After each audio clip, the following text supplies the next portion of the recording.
Taliban Foreign Minister Amir Khan Muttaqi is in Pakistan for the Troika Plus meet on Afghanistan, which will take place today. This is his first visit to the neighboring Pakistan since the Taliban takeover. Those in attendance include senior officials from the United States, Russia and China.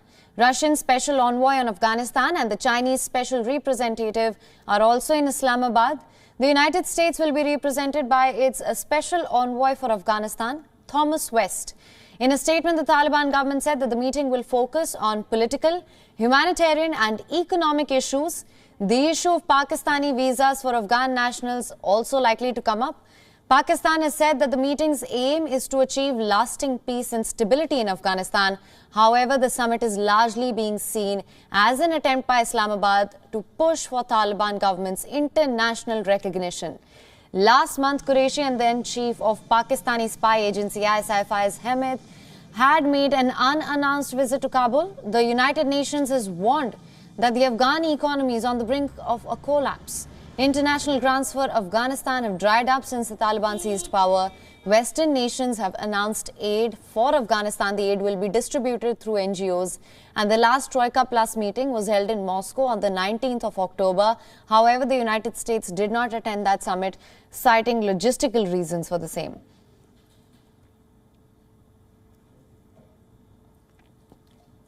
And for more on this, our correspondent Anas Malik is joining us live from Kabul. Anas, thank you for joining us. The Taliban government have said that the meeting will focus on political, humanitarian and economic issues. These are some of the issues that we know of. What can we expect from this meeting?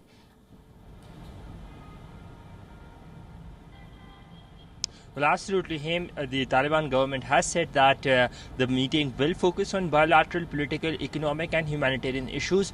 But one of the other aspects is trade. That is going to be a key component of this meeting, of this visit of the Taliban delegation, Taliban government delegation to Islamabad, because we're seeing that the official delegation, the government delegation, comprises of about 7 individuals, whereas there are another 13 individuals belonging to the trade sector, ranging from the trade and commerce industry, the Chamber of Commerce, and so on, and other businessmen as well, the Afghan businessmen, that is. So trade would also be an important component. This is the first visit of the Taliban's foreign minister following their takeover of the country to Islamabad, in which border issues or border management would also be discussed. Another key important issue that is to be discussed is the issue of terror emanating from Afghan soil. And this visit, mind you, comes in the backdrop of the recent TTP deal that has been brokered by the Afghan government. So all in all, a very important visit that is to kick off today. Yesterday they arrived in Islamabad. Today there would be bilateral meetings, and then the all-important Troika Plus meeting as well in Islamabad. Right, Anas. Now, the summit is largely being seen as an attempt by Islamabad to push for Taliban government's international recognition. Now, how do you assess Pakistan's role and position and what it stands to gain from this? Well, it's a step closer from the view of Taliban. It's a step closer to international recognition for the fact that they are again engaging with world powers or regional powers when it comes to Afghanistan. Minus Pakistan, the other 3 which are in participation, China, Russia and United States, they are considered as superpowers. They have their stakes in Afghanistan, and they have had their share of power in Afghanistan as well. So the Taliban would want to see this as a step closer towards recognition. This would also be the second time since the Taliban government announcement when the Taliban government delegation is coming face to face with the US side. We have seen that they came previously face to face on the 10th and 11th of October in Doha, and after that this meeting in Islamabad holds all the more significance because previously, when the deal was being negotiated, that was being done by Zalmay Khalilzad, and now there is a new person who has taken over. Zalmay Khalilzad now has a successor. His name is Thomas West. He is due to arrive in Islamabad in a very short while from now.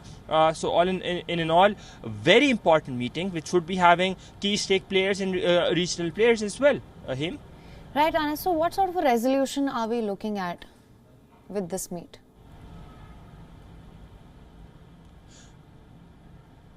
Well, we're looking at some sort of a joint statement coming out, some sort of agreement, especially Taliban would want to press the US and the other regional powers to get onto their side and unfreeze those Afghan assets. We understand that the Taliban would be saying, the Taliban government would be saying that the reason to this economic collapse is the fact that the Afghan assets have been frozen. There is a looming humanitarian crisis that is there. The onset of winters is there. In fact, winter is just around the corner, not far from Kabul, where I am standing. Behind me, if you can see, these are the snow-capped peaks of Paghman Valley, which is about 50-55 kilometers. Technically, that is Kabul, but it's about 50-55 kilometers from the center of the city. As and when snow hits in abundance or in greater quantity, we'd be seeing a mass influx of migrants from the north and other parts of the country towards center here in Kabul, and the government does not have the resource by all means to handle such a mass influx of migrants or refugees, as they say it.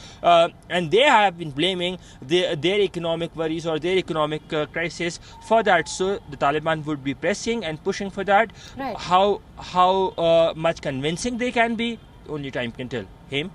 Right. Anas, talking about the economic crisis, now Western nations have assured aid but through the NGOs, but we know that it's not a straightforward process. What are some of the hurdles that we're looking at?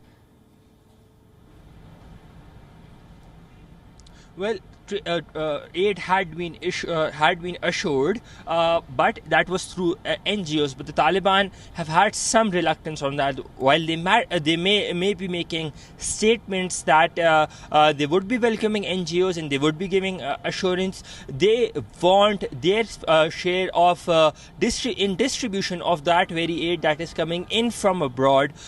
For Afghan people, we have seen reports that in different provinces such as Maidan Wardak or even in Kandahar, that the Taliban would want absolute control on the distribution of aid. The reason this aid that is coming in, minus the one that is coming in from the UN, which is coming in through private organizations or government-backed NGOs, that's not that much in number, and that is one of the reasons that this crisis just escalates, because the number of things that are coming in is much lesser compared to what the requirement is. Right. The reason this economic crisis is triggering a humanitarian crisis that is currently at play.